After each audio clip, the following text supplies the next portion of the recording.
आप सभी का स्वागत है फिर से गुरुकुल ज्ञान गंगा चैनल में। आज मैं लेकर आया हूँ चंद्रवंश की एक और नई वीडियो सीरीज। पिछली वीडियो में हमने चंद्रवंश के संस्थापक यानी सोमचंद के बारे में पढ़ लिया है, जो कि इलाहाबाद के झूंसी नामक जगह से आए थे और उन्होंने चंपावत में आकर के चंपावती से विवाह किया और चंपावती से विवाह करने के पश्चात चंपावत में एक राजबुंगा किला भी स्थापित किया था। उसके पश्चात शुरू हो गया कुमाऊं के सबसे बड़े राजवंश चंद राजवंश का इतिहास। आज मैं लेकर आए हूँ बहुत ही इम्पोर्टेंट सीरीज, यानी चंद राजा के दूसरे राजा से शुरू हम करने वाले हैं आज। तो वीडियो के अंत तक जरूर बनिएगा और वीडियो को ज़्यादा से ज़्यादा शेयर करें। आप लोग बड़ा नाइंसाफ़ी करते हैं और कंजूसी कर रहे हैं शेयर करने में। तो आज हम पढ़ रहे हैं आत्मचंद से आगे। आत्मचंद दूसरा राजा था चंद राजवंश का। क्यों, पहले हम पढ़ चुके हैं सोमचंद के बारे में और वही सोमचंद की मैं बात कर रहा हूँ, जिस सोमचंद ने चंपावत में सबसे पहले पंचायती राज व्यवस्था की शुरुआत की थी, पंचायती राज व्यवस्था स्थापित की थी और उन्हीं के बेटे का नाम था आत्मचंद। आत्मचंद चंद्रवंश का द्वितीय राजा था। इन्होंने जो शासन किया 721 से 740 ईस्वी तक, इतना ज़्यादा महत्वपूर्ण नहीं है। तो हो सकता है कि केवल इनके बारे में इतना पूछा जाए कि भाई सोमचंद का बेटा कौन था, तो उनका नाम था आत्मचंद। उसके बाद पूर्णचंद आता है तीसरा राजा और चौथा राजा आता है इंद्रचंद। इनके ईयर वाइज आप नोट कर सकते हैं। और हम बात कर रहे हैं अभी अब इंद्रचंद के बारे में। कौन था इंद्रचंद? इंद्रचंद से रिलेटेड आप इस चित्र में देखिए, ये चित्र एक चीज़ को दर्शा रहा है। हुआ क्या था कि इंद्रचंद ने सबसे पहली बार चंपावत में रेशम का कारखाना खोला, यानी वस्त्र निर्माण के कार्य शुरू किए थे। अब ये रेशम का कारखाना खोलने के लिए उसे तिब्बत से रेशम के कीड़े लाने पड़े थे और तिब्बत से रेशम के कीड़े भी नेपाल के रास्ता लाया था और नेपाल के रास्ते चंपावत में रेशम के कीड़े लाया था। और एक खास बात यह थी कि उस समय इन्होंने एक बहुत ही अधिक झूठी प्रथा को भी प्रचलित किया था, जिस प्रथा का नाम था पटरंगावली। तो पटरंगावली प्रथा में क्या कहा गया कि भाई रेशम के कीड़े से लेकर के कुछ झूठी अफवाहें फैलाई जाए। इस झूठी प्रथा से होता क्या है, रंग पक्का होता है। किस चीज़ का रंग? रेशम का रंग। तो इंद्रचंद से रिलेटेड इतना ही हम याद रखेंगे कि चंपावत में प्रथम रेशम का कारखाना खोला और यह रेशम के कीड़े तिब्बत से नेपाल के रास्ते लाया था। और यह हम कह सकते हैं वर्तमान दृष्टि में कि चीन से व्यापारिक संबंध स्थापित करने वाला कौन था? इंद्रचंद। यह अवसर पहली बार था कि ऐसा किसी राजा के द्वारा किया गया चंपावत में। और पटरंगावली प्रथा थी, जिसमें क्या कहा जाता था कि बेबुनियादी झूठी खबर फैला दी जाती थी। इससे यह मान लिया जाता था कि रंग पक्का होता है रेशम का। ये कौन सी अफवाह थी? वो अफवाह इसलिए थी क्योंकि वह समय बहुत अधिक प्राचीन था और वहाँ पर आज की तरह सामाजिक जागरूकता नहीं थी। इस कारण की वजह से इस प्रकार की अफवाहें फैली। बस इससे रिलेटेड यही याद रखना है, आवेश फैक्ट्री को याद रखें चंपावत में। लेकिन कुछ समय बाद यह कार्य भी बंद हो गया था क्योंकि अधिक समय तक नहीं चल पाया और रेशम के कीड़े पालने में सक्षम नहीं हो पाए। अगला बात करते हैं पांचवें राजा की। पांचवें का नाम था संसारचंद।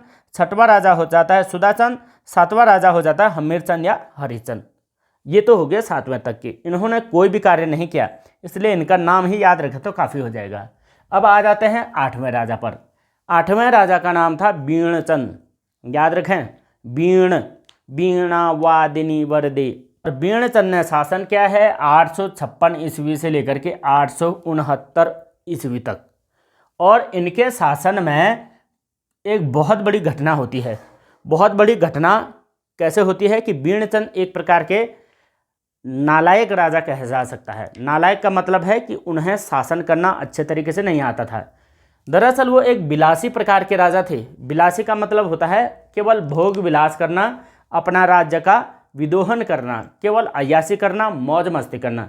तो इस प्रकार के राजाओं का शासन अधिक तक देर तक नहीं चलता है। इसी कारण की वजह से होता क्या है कि 869 ईस्वी में खस राजाओं ने यहाँ पर आक्रमण किया और उन खसों ने जब आक्रमण किया तो लगभग 200 वर्षों तक खसों ने यहाँ पर शासन किया। और अभी बात कर रहे हैं कहाँ? चंपावत की। तो चंपावत के बीणचंद जो आठवें राजा थे, उनके समय में खसों ने यहाँ पर आक्रमण किया और खसों ने 200 वर्षों तक शासन किया। तो चंद राजवंश में पहली बार खसों ने इनके साम्राज्य को हड़प लिया था, चंदों के साम्राज्य को।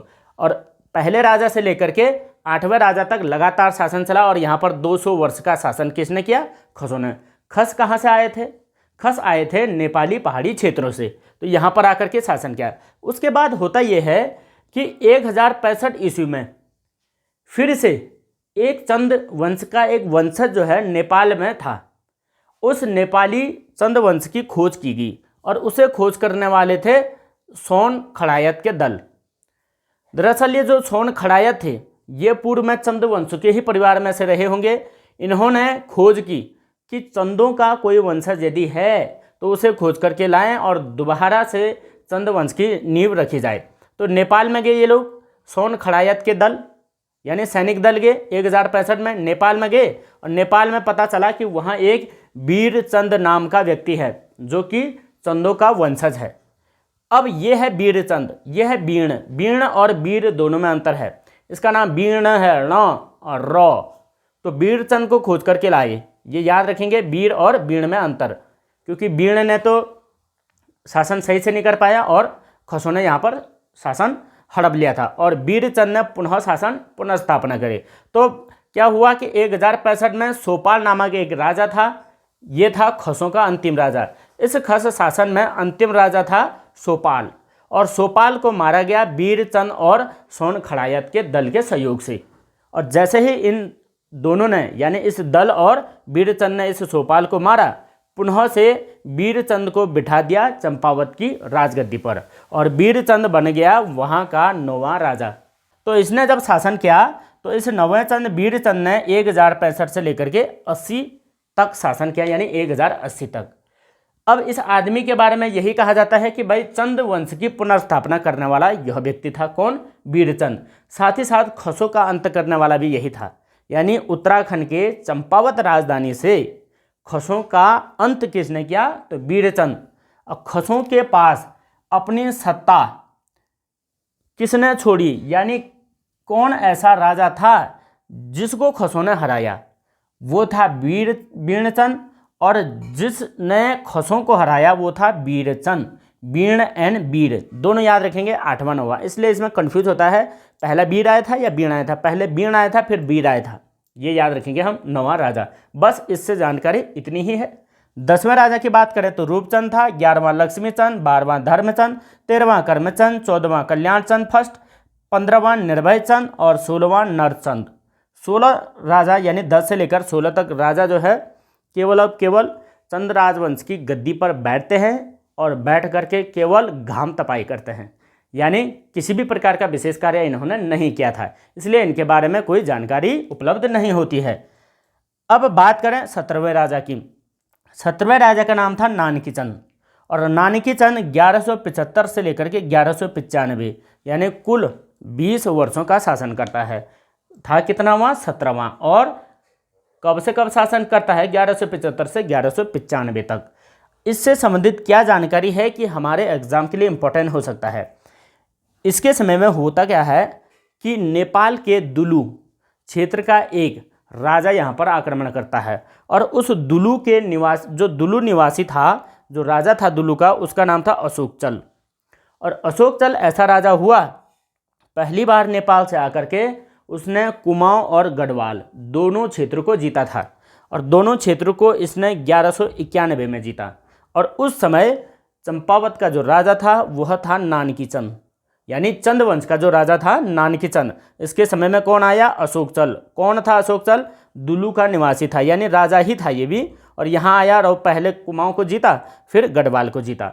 यह भी तथ्य है कि जब ये अशोकचल गढ़वाल के चमोली जिले में गोपीनाथ मंदिर है गोपेश्वर में, तो उस गोपीनाथ मंदिर में इस अशोकचल ने वहाँ के रुद्र हिमालय का जो त्रिशूल था, यानी रुद्र महालय का जो त्रिशूल था वो अभी भी है, उस त्रिशूल पर इसने अपने नाम के लेख लिखे और उसमें यह लिखा गया अशोकचल के द्वारा कि मेरे द्वारा इस रुद्र हिमालय या केदार भूमि पर विजय की गई। तो यह भी प्रश्न आता है कि अशोकचल के लेखों में इस गोपेश्वर यानी इस हिमालय क्षेत्र का नाम क्या था, यानी गढ़वाल का नाम हो गया और वह गढ़वाल का नाम दिया रुद्र हिमालय या केदार भूमि। तो उसको इसने जीता था, अशोक चल ने। तो यह तब की कहानी है, अशोक चल आया था। और कहा जाता है कि अशोक चल ने उस समय इस कुमाऊं क्षेत्र में अपना एक सामंत रखा था जिसका नाम था पुरुषोत्तम सिंह। सामंत का मतलब होता है अपना अधीन राजा बनाना। तो अपना अधीन एक राजा बनाया जिसका नाम पुरुषोत्तम सिंह था। किसने बनाया? अशोक चल ने। और अशोक चल था नेपाल के का दुलु निवासी, दुलु क्षेत्र का निवासी था। फिर एक आक्रमण और होता है, वह आक्रमण होता है कराचल देव का। और कराचल देव का आक्रमण होता है 1223 ईस्वी के आसपास में। तो ये थी कहानियाँ नानकी चंद से संबंधित। नानकी चंद के समय में मुख्यतः अशोक चल का आक्रमण, ये हम याद रखें। और अशोक चल कहाँ तक आया था? गोपेश्वर तक। और वहाँ के त्रिशूल लेख में जो है इसने अपने अभिलेख भी लिखे हुए हैं। अब बात करते हैं 17वें राजा के बाद 18वां राजा। तो 18वां रामचंद्र था, 19वां बिक्रमचंद, 20वां मेघचंद, 21वां ध्यानचंद और 22वां पर्वतचंद। तो पर्वतचंद के बाद जो 23वां राजा आता है उसका नाम है थोहरचंद। अब थोहरचंद को लेकर के कई कन्फ्यूजन भी है। कई लोग थोहरचंद को ही चंद्रवंश का संस्थापक मानते हैं, लेकिन ऐसा नहीं है। थोहरचंद को संस्थापक मानने वाले एटकिंसन एवं फ्रेजर, ये अंग्रेजी इतिहासकार हैं। और ये एटकिंसन वही हैं जिन्होंने द हिमालयन गजेटियर लिखा हुआ है। इनकी पुस्तक हिमालयन गजेटियर के अनुसार इन्होंने बताया कि थोहरचंद इस वंश का संस्थापक है।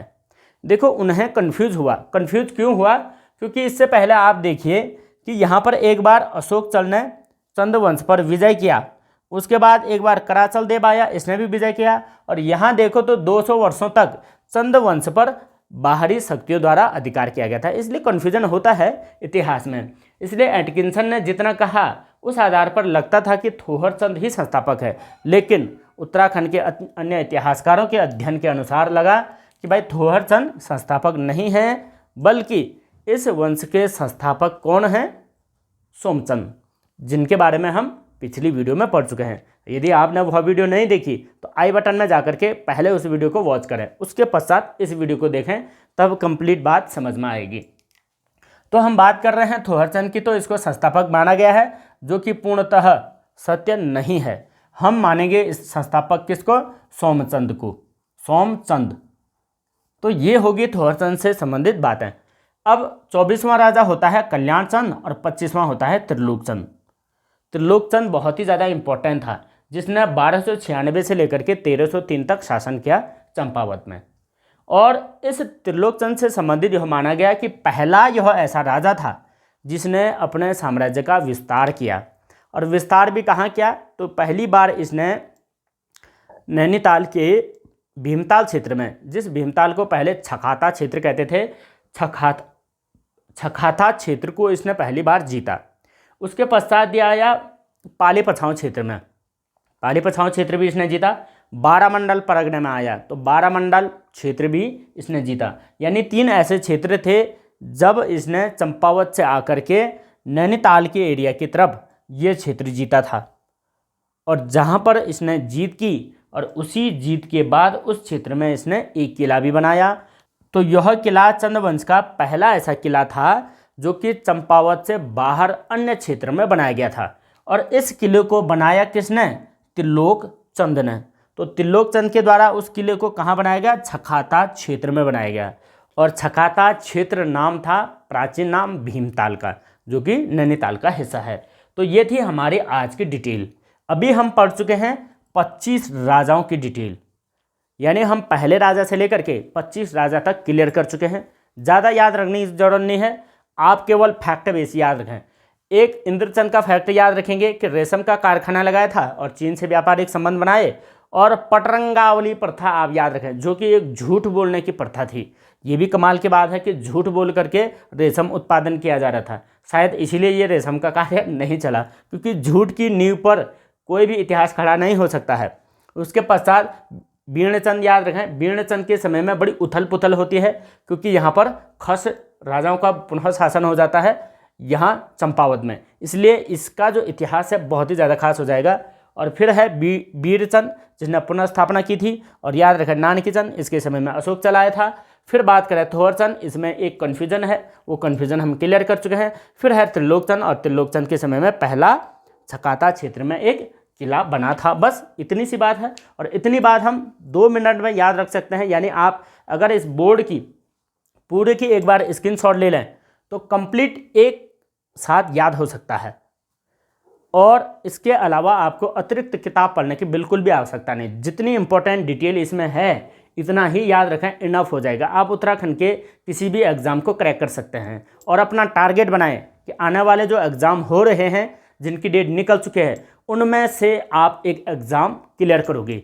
और इसी तरीके से होगा। बस आप हमारी वीडियो में बनते रहें और हम लास्ट तक आपको कंप्लीट कोर्स देंगे। साथ ही साथ हम प्रैक्टिस सेट भी डालेंगे अपने चैनल पर। धीरे धीरे सभी चीज़ें हम आपको देंगे। तब तक के लिए आप बने रहें। बस ये था आज का चंद्रवंश का मास्टर वीडियो। आगे हमारी चैनल पर बने रहें और सब्सक्राइब करना ना भूलें। बाकी आज के लिए बस इतना ही। मिलते हैं एक अगली इंटरेस्टिंग वीडियो के साथ। तब तक के लिए जय हिंद।